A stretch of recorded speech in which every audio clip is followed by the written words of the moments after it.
Question: in the given circuit, an ideal voltmeter connected across the 10 ohm resistance read 2 volt. The internal resistance R of each cell.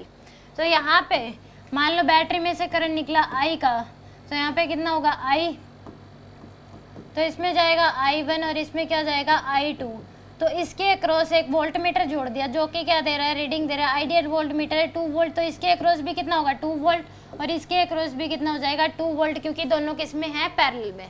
तो इसमें I1 की value अगर देखा जाए तो V bye में R आ जाएगी। V की वैल्यू कितनी है 2 डिवाइड बाय में 15, यानी कि आ जाएगी आपके पास 2/15। और I2 की वैल्यू अगर देखा जाए तो 2/10, यानी कि 0.2 आ जाएगी आपके पास। I1 की वैल्यू आपके पास 2/15, इसको सोल्व करें 2 डिवाइड बाय 15, 2 डिवाइड बाय में 15, तो यार ये 0.133, ठीक है जी। तो इस केस में और I की वैल्यू क्या आ जाएगी आपके पास I1 प्लस I2, यही दो पार्ट्स में डिवाइड था, तो यानी कि 0.133 प्लस 0.2, तो यह आ जाएगी आपके पास 0.333 एम्पियर।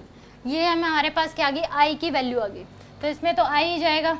अब इन दोनों का इफेक्टिव हम लिख लें तो वो हमारे पास क्या आ जाएगा, इन दोनों का इफेक्टिव 15 इंटू में 10 डिवाइड बाय 15 प्लस 10, तो यानी कि 150 डिवाइड बाय में 25, तो यह आ जाएगी आपके पास 6। अब 6 प्लस 2 किस में आपके पास सीरीज में, तो R इफेक्टिव इन दोनों का क्या आ जाएगा 2 प्लस 6 यानी कि 8 ओम।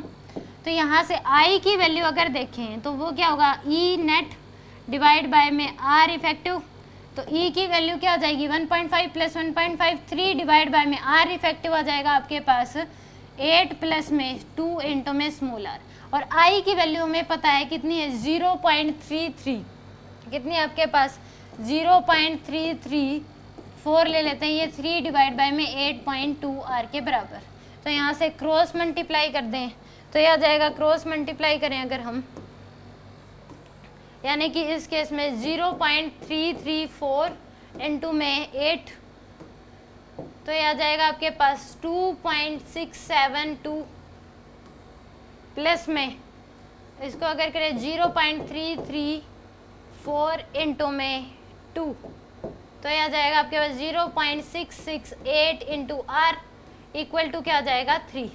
यह आपके पास, यानी कि अब इस केस में यहाँ से अब 0.668 into r equal to 3 minus 2.672, तो 3 में से 3 माइनस 2.672, तो ये कितना आ जाएगा आपके पास 0.328, तो 0.668 आर, तो आर की वैल्यू आ जाएगी 0.328 डिवाइड बाय में 0.668, तो यानी कि इसको डिवाइड कर दें हम 0.668, तो आंसर आ जाएगा 0.49 ओम।